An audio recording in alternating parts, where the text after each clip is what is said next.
신앙의 야성을 회복하라, 이런 제목으로 은혜를 나누고 있습니다.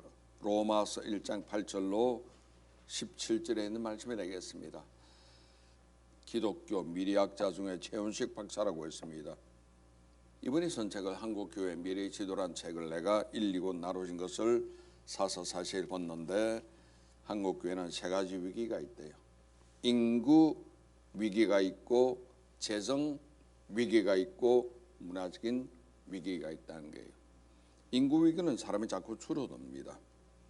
또 대이동이 있습니다. 시골에서 도회지로 나오다 보니까 우리나라 전체 인구 중에서 서울과 경기도에만 사는 사람이 전 국민의 50% 몰려 있는 거예요. 경상도 아무리 큰 소리 치고 전라도 아무리 잘났다 해도 그들은 표가 얼마 안 되기 때문에 정치하는 사람들이 그쪽에 발전 안 시킵니다. 주로 경기도와 서울에 몰릴 수밖에 없는 인구에 대해 이동이 있는 거예요. 고도와 기술 사회가 되어서 4차 산업혁명이 이미 들어왔기 때문에 자고 나면 바뀝니다. 은행의 통장이 사라집니다. 은행 가서 나이 든 사람들은 일하기가 참 어려운 시대가 되어버리고 말았습니다. 그리고 보세요. 앞으로 10년 내내 지금이 22년인데 2030년 그때까지 초대형 교회 몇 개는 부도 날 것이라고 전망하고 있고, 왜냐하면 건축하느라 건축비를 수백억 받아들이다 보면은 금리는 자꾸 오릅니다. 그동안 팬데믹 때문에 각국 정부에서 돈을 너무 많이 풀다 보니까 인플레 때문에 물가 올라가죠. 돈을 거두기 위해서는 금리를 올리게 되면은 빚 얻어 쓴 사람은 결국 망할 수밖에 없는 것이고, 교회 같은 경우는 인구는 줄고 헌금도 줄고, 그럼 이자는 부담 늘어나면은 교회도 부도 날 수밖에 없는 겁니다. 또 사람들은 스마트폰에 있고 개인 컴퓨터가 있기 때문에 종이신문 안 봅니다. 종이신문사 조중동이 아무리 커도 앞으로 10년 이내 종이신문사는 사라질 것이라는 거예요. 그래서 그들이 종편을 만들어서 목숨 걸고 TV에 시장의 사활을 거는 이유도 그것 때문입니다. 한마디로 창세기 나오는 요셉 시대처럼 7년 풍년은 끝나고 7년 흉년 시대가 도래해버리고 말았다는 것이죠. 거대한 영적 구조가 변화의 물길을 가져오고 있는 시대입니다. 10년만 돼보세요. 종교계도 가톨릭은 2배로 성장할 거라는 겁니다. 그래서 지금 현재 500만 명이 1000만 명으로 2배로 늘어날 것이래요. 전망이. 이슬람은 5배로 늘어나서 20만에서 100만 되는 시대가 10년 뒤에 있을 것이란 겁니다. 불교와 개신교는 2분의 1로 줄어듭니다. 300만으로 될 것이라는 거예요. 그번에 전망이 맞을지 안 맞을지 몰라도 비슷한 경우가 굉장히 많이 나타나고 있는 거예요. 현재 기독교 위기, 앞으로 대비가 필요한 상황입니다. 교인이 감소하잖아요. 인구 감소 때문에 그렇습니다. 전에는 한 가정에서 평균 2.3명을 자녀를 낳았는데 지금은 한 세대에서 평균 0.3명 자녀를 낳는데요. 결혼하고 안 낳는 가정이 많다는 소리입니다. 그만큼 이 사회는 우리나라가 전 세계 제일 빨리 노령화 사회로 이뤄가고 있다는 거예요. 그럼 일을 할 수 있는 나이가 없기 때문에 청년이 줄다 보니까 기업은 어렵죠. 결국 정부 재정은 악화되시오. 따라서 교회는 부도 날 수밖에 없다는 겁니다. 더군다나 교회에 대해서 많은 사람이 비난을 합니다. 안티 기독교 세력이 있기 때문에 좌파 정권이 들어오면서 안티 기독교로 교회를 얼마나 힘들게 하는지 모릅니다. 때문에 교회를 나가는 사람이 뜻하지 않게 박해를 받기도 하고 차별금지법으로 여러 가지 어려움을 당하기도 합니다. 사회 현상을 봐도 이 사회는 세속화되어 있고 사람들 가치관이 옛날과 많이 달라져 변화되었습니다.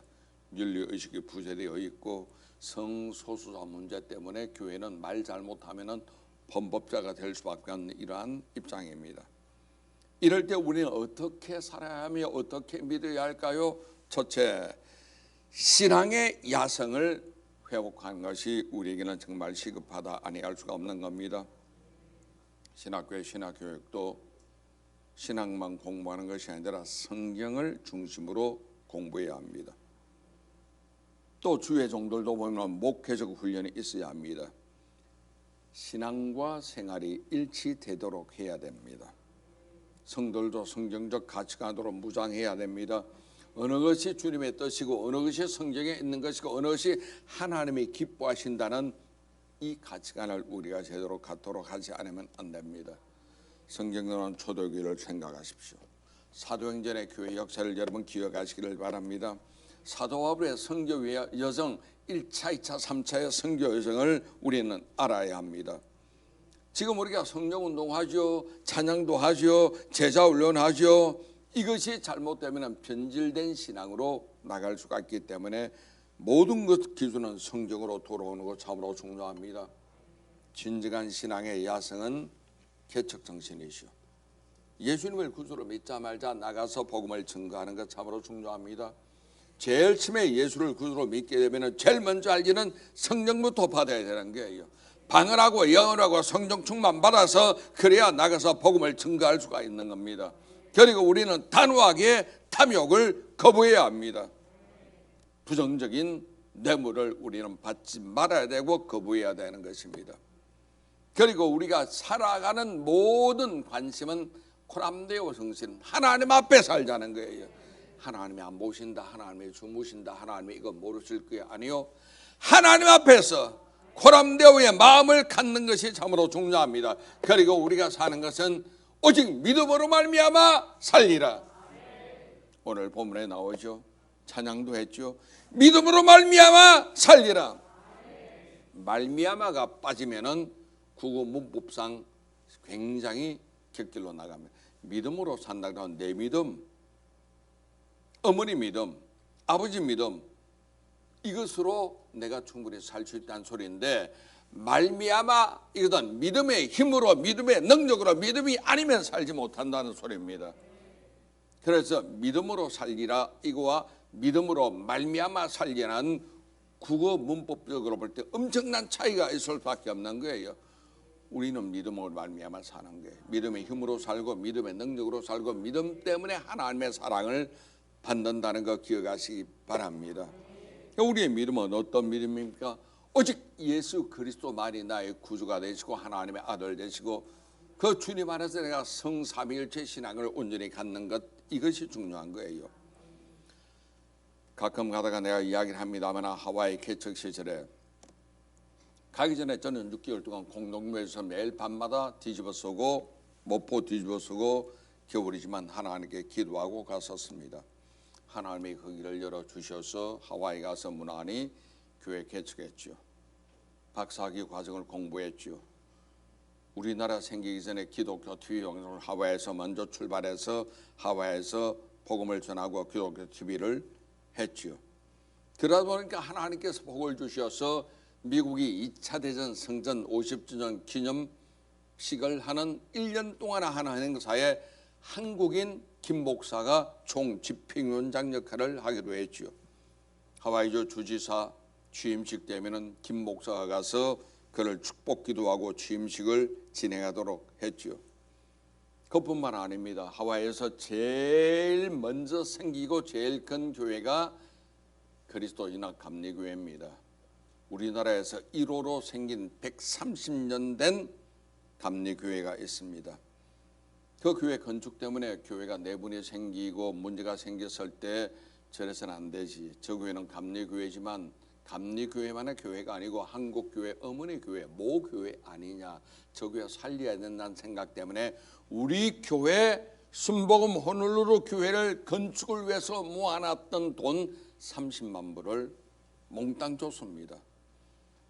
주고 나니까 그것 때문에 그 교회 분쟁이 그치고 그 교회 싸움이 그치고 성도들이 놀래가지고 집을 담보로 헌금하고 해서 그 교회는 건축될 수가 있었습니다.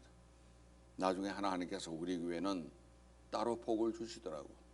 30만 불 헌금한 것 금방 주님이 채워주시는 그 체험을 했던 적이 있습니다. 20년 만에 내가 그 교회를 재작년인가 3년 전 4년 전에 갔을 때 여성교회장 권사님이 저를 알아보고 깜짝 놀래. 아니 김봉준 목사님 여기 웬일이냐고. 어떻게 술을 아시냐니까 아니 하와이에서 김봉준 목사님 모르면 간첩이잖아요. 목사님 덕분에 우리 교회가 세워졌잖아요. 그 이야기를 하는 거예요. 너 하나님께서 기억해 주시겠구나 생각 때문에 내가 참 보람이 있고 감사한 마음을 내가 가진 적이 있었습니다. 그렇게 세밀하게 목회하고 교회가 참 잘 되어가고 하와이에서 그리스도인연합 감리교회 다음으로 우리 교회가 두 번째 큰 교회로 4년 만에 성장해서 목회할 만했는데 편하게 지낼 만했는데 이제는 어느 정도 먹고 살만해졌는데 갑자기 조영교 목사님 전화가 와서 교육 명령이 떨어진 거예요. 오라고. 어떡합니까? 2주일 동안 고민하고 밤에 잠을 자지 못하다가 순종하고 들어갔습니다. 제가 갈 때 교인들이 호놀루 공항에 나와서 눈물바다가 됐습니다. 저는 끝까지 눈물을 참았죠. 그들의 약한 모습 보이면 안 되기 때문에 왜 우느냐고! 왜 우느냐고! 날 기분 좋게 가게 해야지! 야단쳤습니다. 그런데 실은 비행기를 타고 올 때 8시간을 손수건을 짜가면서 난 울었습니다. 혼자. 정이 들었잖아요. 내 청춘을 바쳤잖아요. 내 집을 팔아 재산 다 바쳤잖아요. 교인들 개척했기 때문에 하나하나 압니다. 어린아이들 이름 내가 다 지었어. 한 명 빠짐없이 애들 이름 내가 다 지었어. 내 새끼처럼 정이 들었어. 교회가 그렇게 커진 거예요. 하나님이 하신 거예요. 남들이 하나도 못한다는 개척교회 성공했지요. 박사학위 받았지요. 기독교 TV방송 사역했지요. 하나님이 다 하신 거예요. 이건 뭐냐? 개척 정신의 야성이 있었기 때문에 가능한 겁니다. 나 못해 안 해. 나 편히 살 거야. 아니요. 할 수 있어. 나는 약하지만 주님이 내게 능력 주면 할 수 있어. 해보자. 이 믿음 가지고 나가는 이게 바로 신앙의 야성입니다. 저는 선교사 시절에 개척 정신을 잊지 않고 있습니다. 그 뒤에 내가 죽음 위기가 있었잖아요. 서울에 들어왔을 때 조영규 목사님께서 저에게 당부하시더라고. 나도 은퇴가 다 됐으니까 이제 자네가 40 아래는 자네가 맡아라. 청년국을 만들자. 그리고 나는 40 이상과 해외 집회만 내가 할 테니까 교회 내는 자네가 맡아라 해서 대성전 설교를 맡겼습니다. 제가 어디 가서 제 실력으로 제 능력으로 10,000명 이상 모이는 성도 앞에 설교하겠습니까? 대성전 설교를 처음 저에게 맡긴 거예요. 했죠. 하면서 동시에 신학교 학장을 또 맡겼습니다. 같이 한 거예요. 했죠. 그리고 신도시 중동이 나왔을 때 중동 성전을 세우자 해서 먼저 가서 거기서 사역을 했죠. 1년 만에 5,000명이 모이더라고. 1년 만에. 딱 1년 1주년 기념 예배 드렸는데 출석 5,000명 돌파했습니다. 2년째 열심히 하다가 뇌출혈로 저는 쓰러졌죠. 그때 내가 천국 보고 온 거예요. 천국을 봤기 때문에 오히려 그것이 나를 죽이는 것이 아니라 제게는 그건 축복의 길이 되었습니다. 조금 있다가 제가 강남 제2성전 담임 2번째 가사하고 부목사로서 교회를 다 치리하기도 하고 그뒤에 동정순복교회 가기도 하고 성국을 거쳐서 지금 교회로 제가 왔죠. 저는 돌아보니까 선교사실의 개척 정신 잊지 않고 있는 거예요. 죽어도 살아난 죽음의 경험을 통해서 무욕심, 욕심 없는 마음을 갖게 되었습니다. 죽다 살아난 내가 어차피 천국 가면은 가지고 갈 게 뭐 있나 빈손 들고 가는데 욕심 차릴 게 전혀 없는 거예요. 설교도 변화가 되었습니다. 전에는 사람들이 좋아하는 설교를 하기 위해 애를 썼지만 지금은 아닙니다. 하나님 앞에 사는 내가 바른 설교하는 것이요. 듣기 좋은 설교 아니고 바른 설교하는 거예요. 성경이 말하고 있는 설교를 저는 하고 있는 겁니다. 그러면서 하나님 여러 가지 은혜를 제게 주신 겁니다. 이거 뭐냐? 저뿐만 아니라 우리 모두가 신앙의 야성을 회복해야 합니다. 독수리는 어미 닭에서 품에 키워져도 독수리입니다. 천국을 날아야 합니다. 하나님 우리에게 독수리 같은 능력 주시잖아요. 그럼 우리는 신앙의 야성을 회복해야 합니다. 편히 신앙생활에서는 안 된다는 소리입니다. 편하게 하지, 적당히 기도하지, 에이 그냥 몰라, 그냥 교회 왔다 가면 될 것 아니야. 아니요. 신앙의 야성을 회복해야 됩니다. 두 번째, 복음으로 돌아가야 합니다. 우리 신앙생활에서 복음을 강조해야 합니다. 복음이 무엇입니까? 예수님을 내 구주로 영접하시오. 성경에 보면 마음으로 믿어 의에 이르고 입으로 신하여 구원에 이릅니다. 구원받은 사람 속에는 하나님의 영 성령께서 내 속에 들어와 계십니다. 성령 가끔 내 양심을 통해서 나에게 소원을 주시기도 하지요. 그 순종해서 가면 구름 기둥 뒤를 따라가는 거예요. 하나님의 뜻에 따라 순종하며 나아가는 겁니다. 성령님은 양심을 통해서 우리에게 지시하십니다. 창조주 그분이 야훼신데 너의 아빠 아버지니라. 성령님 믿게 하시죠. 예수님이 십자가로 인하여 흘린 피 보혈의 공로로 내 죄 사함 받았느냐 믿게 하십니다. 그러면서 교회를 사랑하게 만들고 하나님 말씀을 읽는 것을 즐거워하게 만들고 교회 봉사의 보람을 가지게 만드는 것 성령의 역할이죠. 성부 성자 성령의 삼위일체 신앙을 우리에게 부어주십니다. 이것이 바로 복음이죠. 우리는 복음의 위치로 돌아가야 합니다. 남자를 군대에 생활하시면 아시겠죠. 격길로 갈 때 위치로 하면은 다 돌아오는 거예요. 이리 가다가 위치로 하면 다 돌아오는 거예요. 우리 신앙의 위치로 돌아와야 합니다. 예수 그리스도께서 복음의 내용이요 복음의 핵심입니다. 아담과의 원죄 때문에 우리는 영원히 죽을 수밖에 없는 절대절명의 상태에 빠진 인생이었습니다마는 예수 그리스도께서 이 땅에 오신 구원자로 오셨어요. 구원자이기 때문에 전도를 하러 가시는 겁니다. 이것이 바로 복음의 시작이요 복음의 알맹이죠. 우리가 예수 믿고 축복 받는다, 성령 받는다, 병 고침 받는다 차후의 문제입니다. 예수님이 구원자입니다. 예수 믿고 구원받고 천국 백성 되는 거예요. 할렐루야. 예수라는 이름의 뜻이 뭡니까? 자기 백성을 자기의 죄에서 구원할 자가 예수라는 이름의 뜻이죠. 이것이 마태복음 1장 21절에 하나님께 저 주님 계십니다. 아들을 낳으리니 이름을 예수로 하라. 이는 그가 자기 백성을 그들의 죄에서 구원할 자이심이라. 그렇지.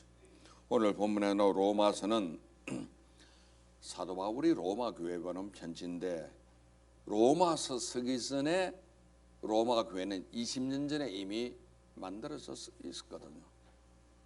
백부장 고넬료가 예수를 믿었잖아요. 베드로 통해서 성령 받았죠. 본국에 귀국해서 그 은혜 그대로 교회를 세웠다는 설이 거의 주도하고 있습니다. 20년 전에 로마 교회가 세워진 거예요. 그런데 그 보낸 서신에서 오늘 1장 15절 말씀 보니까 나는 할 수 있는 대로 로마에 있는 너에게도 복음 전하기를 원하노라. 아마 20년 전에 예수 믿는데 왜 복음 전하기를 원한다는 말을 왜 하나? 복음을 전하는 것은 불신자가 대상인데 이미 로마 교회는 20년 전에 세워진 오래된 교회입니다. 왜 그들이 다시금 복음을 들어야 할까? 야성을 상실했기 때문에. 크리스천의 야성을 상실했기 때문에. 너무 편한 신앙생활을 하기 때문에 복음을 새로 들어야 된다는 것입니다. 복음은 뭡니까? 예수께서 구원자다. 예수를 전해야 한다. 예수 믿고 병 고침 받고 예수 믿고 천국 간다는 이것이 사라지면은 신앙생활의 하나의 훈장처럼 메달처럼 지성인의 산물처럼 변모될 수가 있습니다. 그래서 사도 바울은 로마 교회 복음을 새로 들어야 된다는 말을 하고 있는 겁니다. 그 당시 로마는 세계 최고 수준은 다 모여 있잖아요. 모든 길은 로마로 가라 하듯이 세계 최고는 로마예요. 지금도 세계적인 명품은 다 이태리 것이요. 전부 이태리입니다. 맛이든 멋이든 뭐 가방이든 옷이든 이태리가 명품이죠. 그 당시도 전 세계를 점령한 것이 로마였기 때문에 맛으로 보나 멋으로 보나 재미로 보나 돈으로 보나 쾌락으로 보나 정치로 보나 최고는 전부 로마에 있었습니다. 모든 길은 로마로. 그것에 교회가 세워진 거예요. 그 교회가 20년 세월이 흘렀습니다. 환락과도 많았죠. 사람들은 세상 재미에 빠졌습니다. 교회는 나가지만 한쪽 발은 세상에 두고 있는 거예요. 처음 믿을 때 첫사랑이나 가난한 마음, 구원의 강견 점차 사라지고 세상도 좋은 거예요. 믿음, 소망, 사랑도 좋지만 돈도 좋더라, 쾌락도 좋더라, 이렇게 되는 거예요. 형식과 직분이 그리고 의무만 남았습니다. 껍데기 신앙이라는 소리죠. 복음의 여상을 잃어버린 겁니다. 그렇기 때문에 사도 바울은 로마에 있는 너희에게 복음 전하기를 원한다는 겁니다. 왜? 20년 세월이 지난 동안 그 화려한 로마에서 예수를 믿는다는 것이 어떻게 보면 부끄러움을 가질 수가 있습니다. 사도 바울의 한 말이 내가 복음을 부끄러워하지 아니하노니 자랑해야 합니다.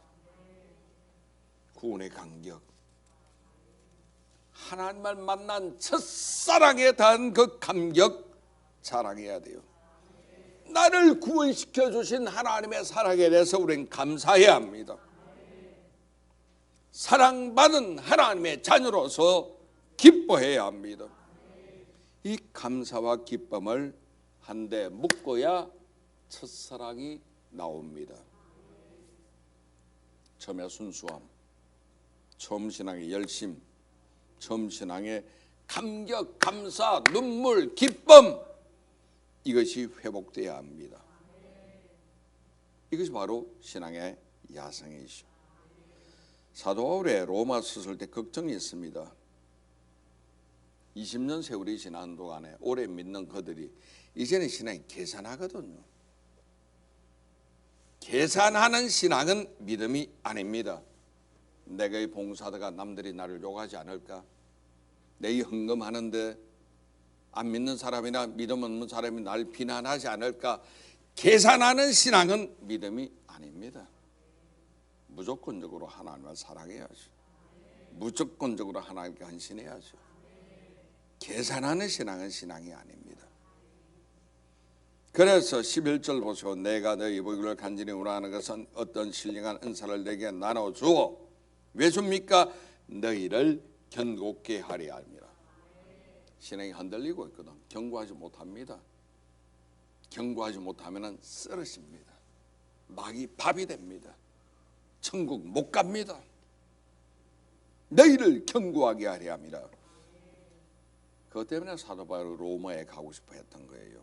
우리는 구원의 간격 회복해야 하죠. 사명의 인식을 가져야 합니다. 개척 정신을 잃어버리면 안 돼요. 개척 정신, 신앙의 야성입니다. 나 왕년에 성령 받았어요. 이제 괜찮아요. 밥 한 번 배불리 먹었다고 평생 안 먹어도 됩니까? 아침 먹고 점심 먹고 점심 먹고 저녁 먹고 내일 아침도 또 먹어야죠. 한 번 맛있게 먹었다고 두 번 다시 밥을 안 먹나요? 아니요. 풍선이 바람 빠지면 제일 추합니다. 은혜 받은 사람의 성령이 소멸되면 정말 추합니다.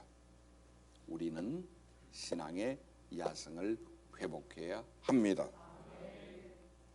세 번째, 교회는 변해야 합니다. 변해야 합니다. 야성을 찾아야 합니다. 변하지 않으면 안 돼요. 변하지 않는 교회는 앞으로 살아남지 못할지도 모릅니다. 자, 애플 컴퓨터에서 세계 최초로 PC를 만들었죠. 그 애플이 세계 최초로 스마트폰을 만들었죠. 그 애플이 이제는 몇 년 뒤, 25년, 3년 뒤가 되면은 전기차 팝니다. 애플이 전기차 판다니까 일본의 소니는 과거에 TV 만든 회사에서 전자제품, 소니도 2030년에 전기차를 내겠다고 하고 있습니다. 전자제품 회사에서 자동차까지 만들어 파는 시대가 되었습니다. 세상이 변한다는 소리예요. 교회도 변해야 합니다. 단 복음의 내용은 성경적으로 패션이 변해야 한다는 겁니다. 그러나 복음을 감사하는 패션, 문화의 위기를 우리가 인식하고 문화를 접해야 합니다. 문화의 향기를 입혀야 합니다. 과거 교회는 예배당 하나만 있으면 됐어요. 우리나라 법이 예배당 하나만 교회로 인정합니다. 성교관이든 사택이든 인정 안 해도 세금을 다 내도록 하더라고. 60년 전, 70년 전 만든 법을 아직까지 한국 법이 따라가지를 못하고 있습니다. 과거에는 예배당 하나만 끝났습니다. 그러다가 교육관이 필요했죠. 그러다가 예배당, 교육관 외에 성교관, 사회관, 카페, 미술관, 음악관 다 필요합니다. 지금은 교회도 플래그십 스토어처럼 변화하지 않으면 견디기 어려운 거예요. 알맹이는 물론 그대로죠. 성경적이고 복음적이 돼야 합니다만은 전달 방식, 패션은 달라져야 합니다. 언어의 표준은 지금은 영어 하나밖에 없습니다. 왜? 힘으로 전 세계를 정복했기 때문에 영어만 쓰면 되는 거예요. 물론 신앙도 표준화가 있어야 합니다. 그 표준화는 성경적 표준화죠. 성경이 중심되어야 합니다. 더군다나 성령운동은 조영기 목사님의 공헌이 절대적입니다. 우리에게는 성경적인 오중복음이 있죠. 삼중구원의 축복이 있죠. 영적인 4차원 영성도 있죠. 이걸 우리가 신학화해서 표준화시켜 나가지 않으면 안 되는 겁니다. 성령운동과 더불어서 교회가 성장해야 되고 영적으로 부흥을 우리가 표준화시켜 나가야 합니다. 그러기 위해서는 실력이 있어야 되죠. 영성이 있어야 합니다. 영성과 실력을 갖추기 위해서는 어떻게 해야 할까요? 성경을 봐야죠. 성경을 알아야죠. 신학을 공부해야죠. 인문학적인 공부도 더 해야 합니다. 그래서 인문학적 공부를 하기 위해서는 인쇄 매체로 되어 있는 책을 많이 봐야 합니다. 신문 같은 경우는 논평이나 칼럼이나 사설을 읽는 데 시간을 많이 할애해야 합니다. 칼바르트가 한 말이 있죠. 한 손에 성경을 한 손에 신문을. 그렇습니다. 지식 없이 입을 떠드는 것은 힘이 절대 되지 못합니다. 키케로라고 했습니다. 1세기 사람입니다. 로마의 유명한 웅변가요, 정치가요, 그리고 수사학자가 키케로입니다. 키케로가 한 유명한 말이 있습니다. 아무리 지식이 많아도 언어적인 웅변적인 능력이 없는 지식은 쓸모없는 거다. 머릿속에 든 게 많은데 표현을 못하는 경우 쓸모없는 거다. 내가 아무리 성경을 많이 알아도 말 표현을 못하면 밖으로 나오지 못하는데 아무 소용없다는 거예요. 그리고 지식이 없이 말만 잘하는 것은 쓰레기를 배출하는 것과 똑같다고 했습니다. 우리가 알아야 합니다. 교회가 변해야 합니다. 성경을 알아야 되고 신학을 알아야 되고 목회를 알아야 합니다. 그러기 위해서 우리는 야성으로 돌아가야 합니다. 신앙의 야성을 회복하는 저와 여러분 되시기 바랍니다. 우리가 아력을 쫙 빈들에도 복음 들고 가겠다 하지만 동네도 안 나가잖아요. 이 복음의 영은 성경으로 돌아가야 합니다. 교회가 변해야 합니다. 정직해야 되고 가난한 마음 가져야 되고 성실해야 되고 건면해야 합니다. 신학도 목회 표준화가 이루어져야 합니다. 그리고 목양 1년 마음을 가지는 것은 목사만이 아니고 여러분도 물론 마찬가지입니다. 전도하시고 부단한 공부하시고 노력하는 여러분 되시기를 주님 이름으로 축원합니다.